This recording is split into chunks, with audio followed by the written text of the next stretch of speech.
Thanks very much. A very warm welcome to BBC London. Coming up tonight, as the government sets out major changes for support for children with special educational needs and disabilities, we get reaction from parents and teachers. I do think it's positive that all schools should be inclusive and have resource bases. I'm concerned about the EHCPs only being issued to the most complex cases. With the number of SEND pupils in London rising, we look at affordability, also on the programme. An overnight fire rips through a derelict church in West London. Thankfully, no one was injured. Plus, athletes from in and around the capital land back in Gatwick from the Winter Olympics with a record gold haul. And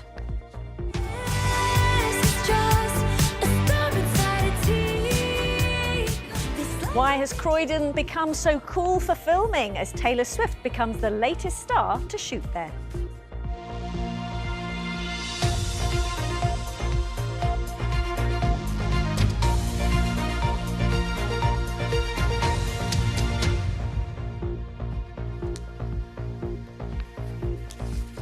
Hello and good evening to you. As we've been hearing, the government has set out major changes to the system of support for children with special educational needs and disabilities, or SEND. Here in London, the number of pupils currently receiving it has increased by nearly a third in a decade. Under the new proposals, education care plans will be reserved for the most complex SEND cases by 2035. Some parents and teachers have told us they broadly welcome the changes. Bhavani Vadi has been speaking to them. Inclusion is involvement and empowerment where the inherent worth and dignity of all... This is a specialist base for pupils with autism and complex needs. Teaching is shaped around how they learn. And next door, a mainstream lesson where children with special educational needs and disabilities learn alongside their peers. I feel like it gives me a choice and helps me in the sense of some lessons I find harder to do. Like, for example, I'm quite good at English, so I might find it easier to do that with people in the classroom, whereas I use the base of things that I might need extra help with because the teachers are quite supportive and help me with it. So I get some support a lot in my classes and my lessons because I found that really helpful. At Ackland Burley School in Camden, this inclusive approach is already in place. And today, the government has announced £4 billion to help more schools follow this model. What we can see in this school is when inclusion works really well, it benefits SEND students and it benefits non-SEND students. So with that additional funding put in place with the additional emphasis on training in particular, because integral to any inclusion model is getting the training right and making sure the staff are comfortable in meeting the needs of a varying student body. For many London families, getting the right support has been an uphill struggle. We've previously spoken to Nicola, mum to 10-year-old Alistair, who's autistic and has ADHD. He has an education, health and care plan, or an EHCP, a legally binding document that sets out the support he must receive. Under the government reforms, EHCPs would, by 2035, be reserved for only the most complex cases. So I do think it's positive that all schools should be inclusive and have resource bases and have areas for children who are coping in the mainstream, but only just, so they've got places to go. I'm concerned about the EHCPs only being issued to the most complex cases, because I think in my experience and opinion, that's what happens now. It's not easy to get an EHCP. BBC London analysis recently found that the number of pupils requiring special educational needs support in schools has reached record numbers in the capital, increasing by a third over the last decade. And there are concerns that the new funding announced today won't meet those growing needs. It looks like the government has responded to concerns expressed by many parents about the risk of weakening children and young people's legal rights before improvements have been made in making mainstream schools more inclusive. The most important thing to emphasise is that the law hasn't changed. This doesn't change anything for children and young people who are receiving support now. Ministers call it a radical reform, but will it help more children in the capital with additional needs reach their full potential? Bhavani Vadi, BBC London. Well, Assad is here with more on this. Hi, Assad. £4 billion of extra government money sounds like a lot when councils are already stretched. Yeah, and that was a point put to the Department of Education after they made the announcement today, because there was concern that the money might not get to the children who need it most, the special education need and disabled children. But the Department of Education, they didn't beat about the bush with this one. They said the money is ring-fence, and so it cannot be spent in any other area by any school or local authority. And yeah, it is a lot of money, but then we've got to remember, as we heard in Bhavani's report, the number of SEND pupils has escalated hugely over the past 10 years, around about 250,000 in London alone. So is the money enough? Well, it depends who you speak to. There are some schools, there are some unions who say, well, no, because it will only pay for about 1 extra teaching assistant in every primary school, 2 extra teaching assistants in every secondary school. However, there is also a lot of support from parents of SEND pupils, from schools as well. David Hatchett, the CEO of Anthem Schools Trust, which is schools across London and Thames Valley, he says that the extra money can be used to train existing teachers in the requirements of SEND pupils. He says it's long overdue, and he says it's the most effective way of educating SEND pupils. Now, as we've said, you know, the number of SEND pupils has risen over the last decade. So how will mainstream schools be able to support both SEND pupils as well as mainstream pupils at the same time? Well, experts say it can be done. We've got to remember most SEND pupils across London, across the country, are actually already in mainstream school and mainstream classes, because they say it's the most effective way of teaching these children. But what they want is for the money to be used to train teachers so they can effectively incorporate SEND pupils within their regular classes as well. However, pupils identified with the greatest needs, we're told that they will still be able to get individual support and extra support which is needed. Georgia Gould, who's the Education Minister, interestingly, she's a Londoner, an MP for Maida Vale and Queen's Park as well, born and raised London and knows everything about schools here. She says that protections are in place to give SEND pupils more support. She insists it is not about reducing the number of special needs children, but it's about giving them help. We won't actually know whether this works or not until it's in place. It will only apply to children, though, below Year 3, that's around the 6 or 7 age mark. OK, Asad, thanks very much for that. You're watching BBC London. Plenty more to come tonight, including... So we've had Christian Bale abseiling down a building, Idris Elba blowing one up and Taylor Swift at the Whitgift. Why is Croydon so hot as a film location? And what do the locals think of it?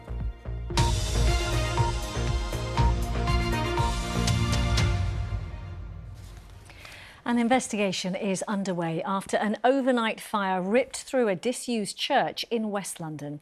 Around 70 firefighters tackled the blaze in Southall, which took around 3 hours to get under control. Aisha Baksh has more. Just off Southall's main thoroughfare in West London, a disused church is on fire. The London Fire Brigade said most of the building had been caught alight, but thankfully there were no injuries. In its heyday, the King's Hall Methodist Church hosted services in both English and South Asian languages, but has not seen worshippers for years. It took several hours for the fire to be put out, and on Monday morning, the fire brigade was still at the scene. Well, firefighters from the London Fire Brigade have now finished damping down. The main road through Southall has reopened. However, this side street near the local college remains closed. The LFB also said the roof and top floors collapsed in the fire, but the facade and rotunda of this historic building built in Edwardian times were saved from damage. It's one of 7 Methodist churches in the local area, and the Ealing Trinity Circuit Office said they were grateful to the police and fire services for preventing further damage.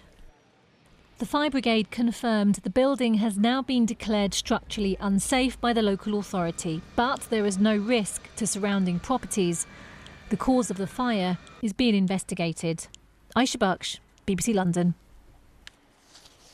A look now at some of the day's other news stories.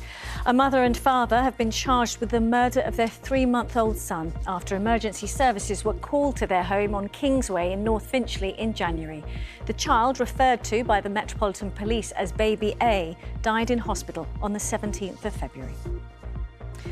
Owners of homes on the Teviot estate in Poplar could be forced to sell them to Tower Hamlets Council if they refuse to move.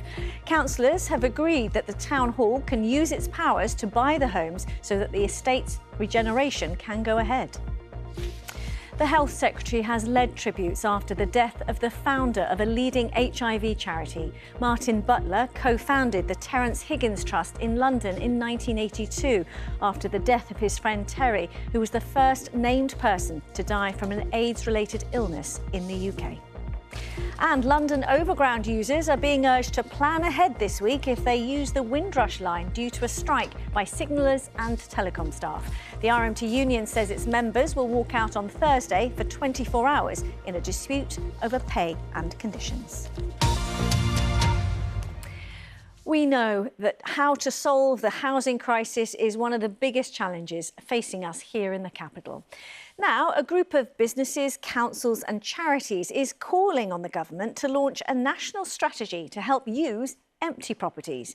It comes as the country is seeing record levels of people living in temporary accommodation and long waits for social housing. Our Work and Money correspondent Megan Owen reports from Hackney. On the de Beauvoir estate in Hackney, remnants of squatters who occupied some of the 49 flats which have been empty here for at least 2 years. The council boarded up the homes after reports of antisocial behaviour. These photos taken by residents last year show the situation at its worst. Knives, drug paraphernalia and blood-stained tissues. They say at one point a fire was even started in one of the corridors. It was just strange being in our building yet feeling like we were so close to danger. Sherry has lived here for 12 years and says the once vibrant and happy estate has fallen into disrepair. I've seen strange people that are not a part of the community in our lifts, drunk, rough sleepers underneath fire exit stairs, antisocial behaviour, dogs barking all hours of the day, and just very shady characters coming into our building. Amid record numbers of people living in temporary accommodation with long waits for social housing, several leaders in the housing sector want empty homes to be brought back into use, and fast.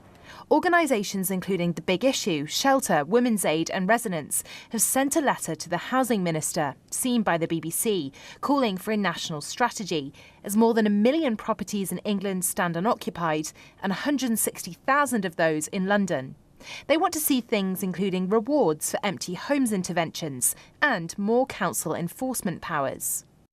It's a part of the toolkit that you need to face the problems of homelessness, housing, affordable housing. It is also about taking pressure off the marketplace. I think every empty home is a problem for all of us. And it's a problem faced by councils across the capital, according to the chair of the London Assembly Housing Committee, also standing in the May elections as a Green candidate. There's huge waiting lists for council properties and councils under a lot of pressure with their housing revenue account to make sure that they're doing those repairs and bringing those homes back into use.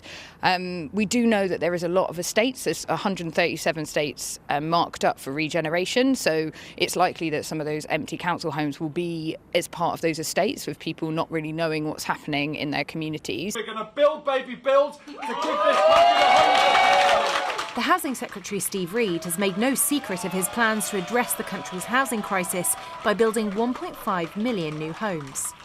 A government spokesperson acknowledged that having empty ones is bad for communities, adding, "We're fixing this as part of our plans to restore the dream of home ownership," and they expect councils to use existing powers to ensure empty homes are brought back into use. So it's a bit of a hot potato when you contact the council. It's either they pass it on to another department, they tell you someone's going to call you back, you chase them, they stop responding. When we contacted Hackney Council, it said the empty homes no longer meet today's standards and finance is in place to convert them into 70 modern temporary homes for homeless families, adding Hackney is no different from many other London boroughs in facing a chronic housing supply crisis. Amid calls for more empty homes to be brought into use, even the squatters on this estate appeared to have a message of their own. Rent it. Megan Owen, BBC London.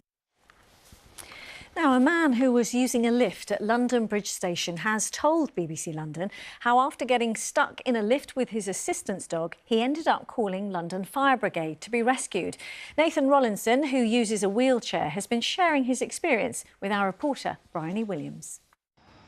Imagine if you were travelling to London Bridge on the Jubilee line trying to get out and this happened. Got the lift to come up from the underground Jubilee line here at London Bridge. I got in, the doors closed, I had my assistance dog with me, and next thing I know, we got halfway up and then the lift just stopped and started yo-yoing like a bungee cord. I was like up, down, up, down, up, down, and so I pressed the emergency alarm. They then said, oh, it's going to be a minimum of 2 hours for our lift engineer to come out. So I then was like, okay, I'll call the fire brigade. Fire brigade came out with a normal fire truck, who then said we need to get a rescue truck out. And basically they got all the equipment out and had to manually lower the ropes to get me up and onto the concourse. Instead of the 2 hours Transport for London said it would take to get to Nathan Rollinson to be rescued in the trapped lift, the London Fire Brigade arrived within 10 minutes. Nathan has complained to TfL and has not heard anything back, but they have responded to BBC London. In a statement, a Transport for London spokesperson says, "We're sorry to hear of Mr. Rollinson's experience whilst travelling on our network. While our staff aim to help customers trapped in a lift as quickly as possible, sometimes they need to call specialist engineers or the London Fire Brigade to assist and restore the lift service." There are around 255 lifts on London's tube network in more than 90 stations, and TfL adds it's working hard to install more. If you do not wish to walk up the stairs, please travel to the next station and continue. And adds when they do stop working, fix them promptly. But campaigners say it's not enough. This isn't an isolated incident, and we hear about this all the time. We're really concerned about the very regular outages across the network. Disabled people are really far less likely to make any journeys because of their concerns about accessibility, and stories like this makes it much harder for people to be confident about going out and about. It's a nightmare. Like, it's not just disabled people, it's not just me. Like, I know elderly people. There was an elderly lady at Southwark this morning. She wanted to go to Waterloo. She got told, no, not possible. She was 98. She's had to walk there. Well, the transport operator says the lift at Waterloo should be back in service next week. But Nathan Rollinson wants accessibility on public transport to be a basic right and not just a nice to have when it's working properly. Bryony Williams, BBC London. A quick look at other local stories on BBC News. In Berkshire, a study shows sightings of one of the UK's rarest insects, the green forest hoverfly, have tripled. Windsor Great Park is one of only 2 places it can be found. In Kent, 8-year-old Freddie Lee Gray says filming Lord of the Flies in Malaysia for 3 months was amazing but intense. He plays Percival in the new BBC TV series. And in Surrey, find out more about the work of illustrator William Heath Robinson, who relocated from London to Cranley in 1918. His name even became a national catchphrase. You can find all these stories and much more on the BBC News app, of course. Now, it has been an unforgettable 2 weeks of sporting action, and last night saw the Winter Olympics officially draw to a close with a ceremony yesterday in northern Italy. British athletes landed back into Gatwick Airport this morning to jubilant scenes. Team GB won 5 medals, including 3 golds. Britain has never previously won more than 1 gold at a Winter Games before.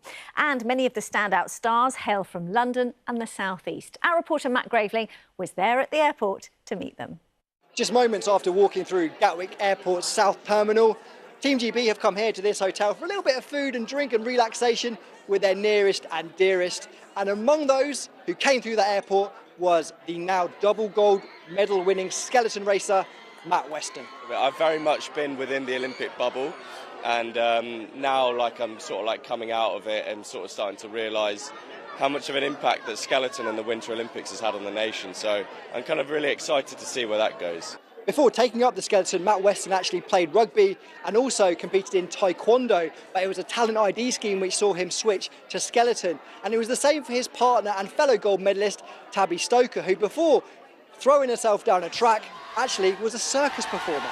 Well, I specialise in flying trapeze, but they, trained me with acrobatics and lots of other things too, and I absolutely loved it. It gave me such a strong foundation, and I love the movement, the body awareness, and also the ability to handle adrenaline and fear.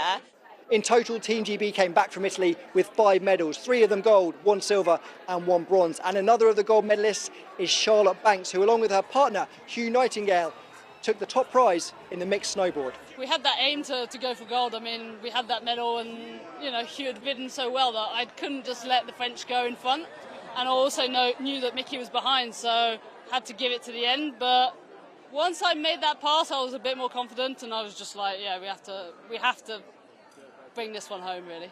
So the Winter Olympics over then for another 4 years, but these athletes have inspired a nation, inspired a generation of people to take up their sport, and who knows, they may be competing in the next Winter Olympics in France in 2030. Matt Graveling, BBC London. Fantastic. Now, 3 words: Taylor Swift Croydon. The global megastar partly filmed her latest 90s-themed rom-com video right here in the Whitgift shopping centre. You can probably just make her out there on the escalators. It follows in the footsteps of Sir Idris Elba and Christian Bale, who've also recently been shooting in the South London borough. So why has it become such a hotspot for filming? Wendy Hurrell has been finding out. New buildings going up, old ones standing derelict, others somewhere in between. Why is Croydon such an attractive film location? Former BT building Delta Point became Gotham City Hospital, with Christian Bale abseiling down the side. Alongside London's own Gary Oldman in The Dark Knight Rises. So you were gone. The Batman wasn't needed anymore. It was exactly here in Overton's Yard where another London actor stood, Idris Elba, when that building blew up. Hey, where's your backup? There is no backup. In action comedy Heads of State. Yeah. And All of Us Strangers, starring Andrew Scott and Paul Mescal, had scenes shot in Purley Downs Road in South Croydon. This Authority is a fast-growing post-production company that started in a shed. I haven't had the chance to familiarise myself. They've just produced their own feature film. Croydon has the facade of being a bigger city. It's got all these huge offices that look like residences, and you can sort of scale up and you can look large. There have been multiple sort of Hollywood films that have shot down the main street because it looks like New York, and you're like, fair enough, I guess it does. Croydon, it's got its issues. It's figuring itself out, but the bigger sort of identity it has, it's sort of scrappy. It sort of gets things done. It's a bit sort of edgy and hardcore. Their film Sticks and Stones was shot at a military base in Croydon, and it's being edited now. Where do you go from here? I think from here we're going to grow the team. So once we end up expanding to Farringdon, that means the colour suite and the colorist as a result will probably move over to there to be more centralised, giving us more space here to hire in more VFX artists and make sure that we build out the team in-house to keep being the little powerhouse in Croydon when it comes to VFX. The Whitgift shopping centre, with its 70s style and lull before major regeneration, has brought the stars to South London. Taylor Swift shot her music video to song Opalite there, making its escalators probably the most famous in the world. What do the locals make of it all? It's good for the young people to see what they can be aspire to. So yeah, it's cool. Croydon is a very diverse community, and to have people like that come in here can only help and also support our youths. It might give Croydon a little better press, perhaps, and maybe more popularity. Croydonites know there's something about their vibrant community. Seems the rest of the world is finally catching up. Wendy Hurrell, BBC London. Swifties will be flocking to that escalators. Now, I don't want you to faint. Stand by, because we could be in for a couple of dry and sunny days. Here's Nina Ridge. Today was once again pretty grey and drizzly. We had signs of spring just starting to come through from our weather watchers, and they will be helped over the next couple of days as we lose the cloud and start to pick up a little more sunshine. Certainly for tomorrow morning, we got all of that cloud with us. We could have some patchy light rain and drizzle, but by the afternoon, we'll have to start to see some sunshine developing its way through. So as we go through tonight, we keep that cloud. Some patchy light rain and drizzle is possible. As we head in towards the early hours, temperatures holding up. A fairly mild start to tomorrow morning. We're looking at 10 degrees for most of us first thing tomorrow morning. But it's rather grey and overcast still tomorrow morning. We could have some damp and drizzly weather first thing, but then into the afternoon, we'll start to see that cloud base lifting, some brighter spells developing and some sunshine on offer. Should feel pretty mild as well, with a light southwesterly wind and temperatures reaching around about 13 to 14 degrees. So certainly up on what we've had through the day today. But we'll keep the clear skies and light winds then for tomorrow evening and as we head in towards Wednesday morning. That does mean some mist and fog could have formed first thing in the morning, with temperatures a little lower, a slightly chillier start on Wednesday morning at around about 7 degrees. Where we have seen some mist and fog forming, that will just clear during the morning, and into the afternoon we'll have some sunshine. With that sunshine helping to lift the temperatures, a southerly wind drawing up some very mild air through Wednesday, with temperatures reaching 15 to maybe 16 degrees. But after a couple of days of sunny spells, all change once again as we look to Thursday's forecast. Low pressure is set to return, so cloud and rain back in the forecast through the day on Wednesday. That should move its way through for the end of the week, but there is some uncertainty as to quite how that low pressure system will move its way eastwards by the end of the week. But for the moment, the forecast picking up with some sunshine throughout tomorrow afternoon. The brighter skies and the mild weather will last into Wednesday. As we see that low pressure system moving through for the end of the week, just brings those temperatures back down closer to average with highs of 12. Yes, we did hear sunshine. Enjoy it. Before we go, a quick reminder of the main headline that broke just after 5 p.m. The former senior British minister and ambassador to the US, Peter Mandelson, has been arrested at his home in London. Police are investigating him on suspicion of misconduct in public office over his links with the late sex offender Jeffrey Epstein. You can, of course, follow all the latest developments on the BBC News website or via the BBC News app. That's where we leave you, so thanks very much for watching. If you want to see something vibrant and uplifting, check out our Instagram for pictures of celebrations of Chinese New Year at the weekend as the Year of the Horse galloped into London. Also there, check out this, how the first ever YouTube video will be displayed at the V&A Museum. Yes, we're already at museum stage. From all of us on the team, have a lovely evening. I'll see you at the same time tomorrow. Bye-bye.